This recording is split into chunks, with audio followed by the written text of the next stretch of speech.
What's up, guys? HonestJ from HonestGamersJ&D. I'm actually making this video for something different. I know I said I was going to be doing game reviews, but I actually want to review something different today. It has to deal with gaming, yes, but it's not actually about a game. The thing I want to review today that I'm really excited about is actually the PlayStation 5. I know there's been a lot of rumors going around about the PlayStation 5, what it can and can't do, and I'm just really stoked about it. So I figured, hey, why don't I make a video about the PlayStation 5? So as of right now, the couple things are, first is it is going to be 2020 holiday season, so yes, I'm stoked about that. I'm really happy about that. I know I'm going to be saving up. If you guys are PS4 gamers or PlayStation gamers in general, definitely start saving up because it will be coming out next year. I'm totally stoked. A couple things we can talk about here is, the first thing I love is the fact that they are talking about backwards compatibility. I've always loved backwards compatibility. PlayStation 1 was awesome. PlayStation 2 had the full backwards compatibility. I was stoked about that. PlayStation 3 was kind of touchy, not so much. Then obviously PlayStation 4, they're like, well, no, we're not doing backwards compatibility, and that was like, that really sucked. So the possibility of them actually having full backwards compatibility when PlayStation 5 comes out, I'm totally stoked about. It's something I really am hoping for, because that means I can play one of my favorite games of all time, which is The Legend of the Dragoon. That was a PlayStation 1 title that actually was developed by Sony, which Sony, I don't think you're ever going to watch this video, but if you ever do, someone from your company ever does watch it, definitely that is a game worth remastering or remaking or rebooting that series. That was a great series. I loved it. I know there are quite a few people out there who actually do love it besides me. I'm sure you've gotten emails, communications over the years for this game. Definitely worth rebooting. I wouldn't say remastering, because remastering is still, I'd say reboot the whole thing, redo the storyline, keep the storyline the way it was, because it was a good story. That's why I actually enjoyed it. The magic was awesome. The transformations were awesome. Definitely, I think that would be cool. Going back into PlayStation 5 in general, like I said, so I'm really stoked about the fact that they're probably going to be having full backwards compatibility. Right now, it's partial backwards compatibility for PlayStation 4 games, which the most likely are going to be the bigger titles that'll be fully compatible for the PlayStation 4. Maybe some more indie titles that may not be. Not sure yet. We can only hope. I'm hoping that it's full. Number two thing that they're looking at is ray tracing. Ray tracing is a new thing. They've been using it in computer gaming. Really cool, from what I understand about it, is it actually takes everything and makes it more realistic. The environments, the sounds, so it's not just the beautiful graphics that are changing, but also how sound interacts, how light interacts with the environment, so to give you more realistic feedback, more realistic look, which is really a thing I enjoy. I love beautiful graphics, although I do like some retro games, retro style games, but this is definitely a step in the right direction for Sony, and obviously Xbox is going to follow suit. I used to be an Xbox fan. When the first one came out, I was a fan of the Xbox. After that, kind of lost interest, stuck with PlayStation, have been a PlayStation fan ever since. The first PlayStation came out. Haven't lost my interest in PlayStation. Probably be playing PlayStation till I die. Don't know if I can remember how to use a controller when I'm old enough. I'm like, what does one again? I don't remember. So, yeah, definitely a fan of PlayStation. So, other than the ray tracing, which is really good, the SSD drive is also supposed to be helping speed up things and make things a lot faster. I know that when they were first talking about the demo, they actually showed a demo of how fast the system actually loads. For The Amazing Spider-Man, it took, I think, like 15 seconds for the game to load up. When they put in the PlayStation 5 dev kit, it actually took less than 8/10 of a second to load, which was phenomenal. I mean, that's huge as far as speed. So I'm totally stoked about what the possibilities are for there. They're talking about like no loading times. It's gonna just be really uh, fast and integrated. Yeah, integrated. So I'm totally stoked about how fast things are gonna load. I don't really like sitting there and waiting and waiting and waiting for things to load. I like to be able to play. Just like it says in an article that actually talks about how old school games never had a load time. It was just there it was, you're ready to go.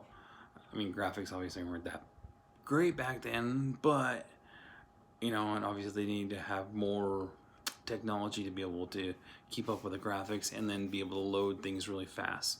So the fact that they're decreasing how fast the loads are and not having a load time at all possibilities, that is totally awesome. I'm like totally stoked for that. I really wish it was already holiday season 2020. I really want to get my hands on this game system. Um, they're also talking about now at making the drive 4K. So we'll be able to watch our 4K movies that they've been doing for the last year or so. I think it's been a little bit longer than that, but they've actually have 4K movies. So I'm totally stoked about being able to use that for that. I know that you were talking about it with the PlayStation 4 originally, however they didn't, and so it's kind of like, oh man, that sucks. So now they're talking about it on the new PlayStation 5. So I'm once again totally excited about that. I love high quality movies. I love being able to look at a movie and it looks like I can just kind of reach through the screen and touch the actors or the scenery or just, it's beautiful. I love that. I love that quality. What else they talk about? They're also talking about possibly releasing 2 PlayStation 5s on the release date. In my opinion, bad idea. Realistically, for example, they have the PlayStation and PlayStation 4, or sorry, PS4 and PS4 Pro. I honestly didn't see much of a difference. I'm usually really good with details and noticing differences in things as far as quality. I didn't really notice a difference between the PlayStation 4 and the PlayStation 4 Pro. So I think there's rumors that they're talking about doing a PlayStation 5 and a PS5 Pro. So it's a little bit better.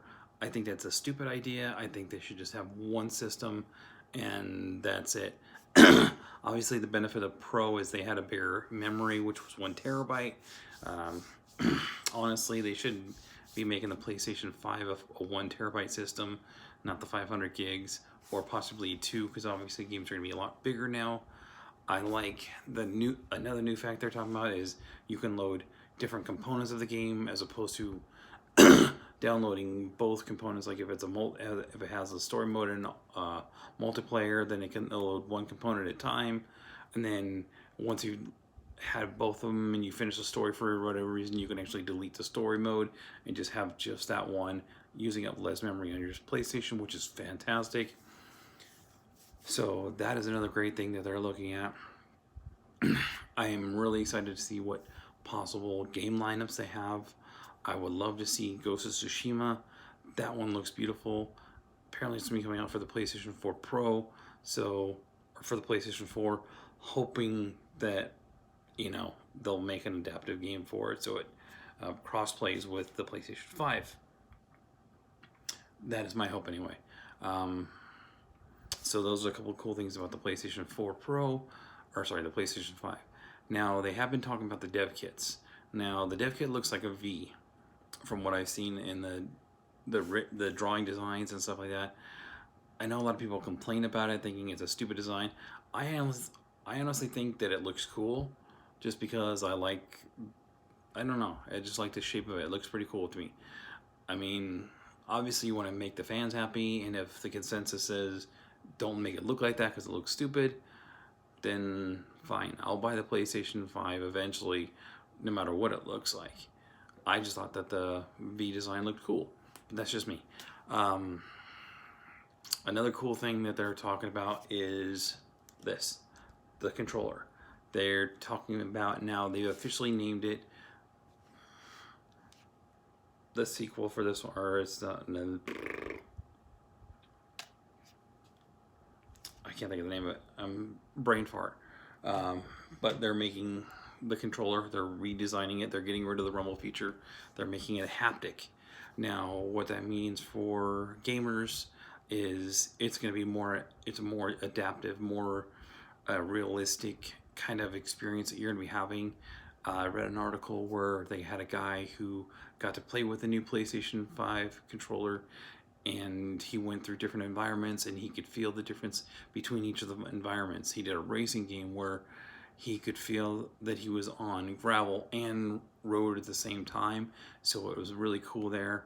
Also, with the shooting features of the games, you're gonna feel a difference between like pulling on a bowstring, for example, as opposed to a shotgun, and the recoil on that, everything's gonna be different. So instead of it just being one uniformity kind of feel, this is going to be changing the whole gaming experience.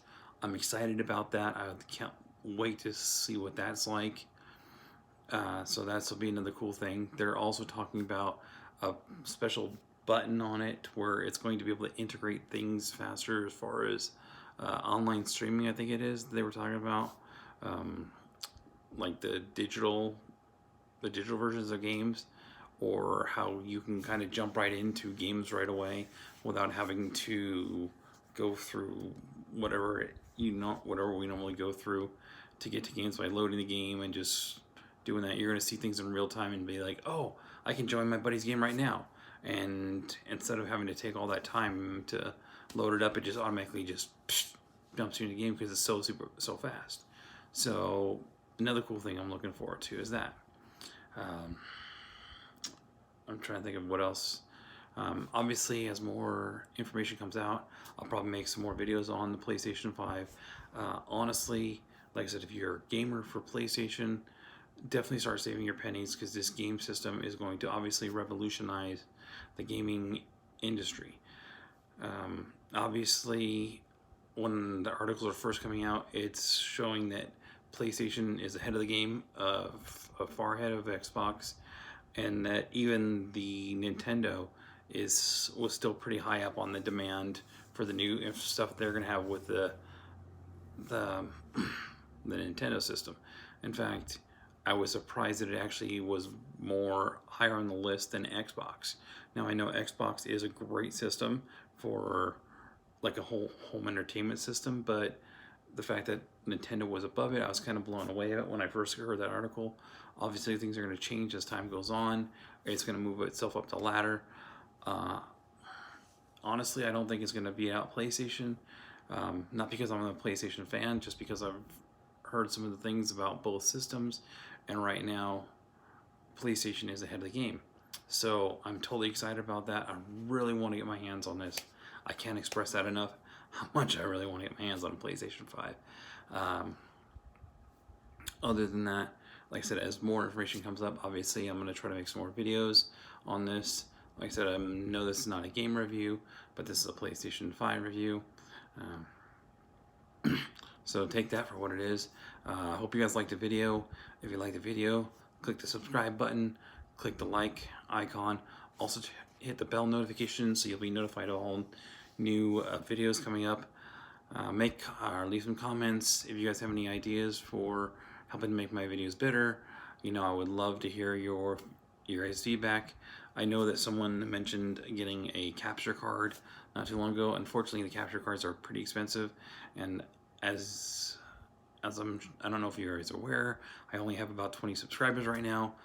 Need to really get up to that 1,000 subscriber mark and 4,000 hours of videos watched to actually start doing something where I'm actually making some money from my YouTube channel, because I do want to do advertisements for gaming things. I'd love to get sponsored. That would be totally awesome as well.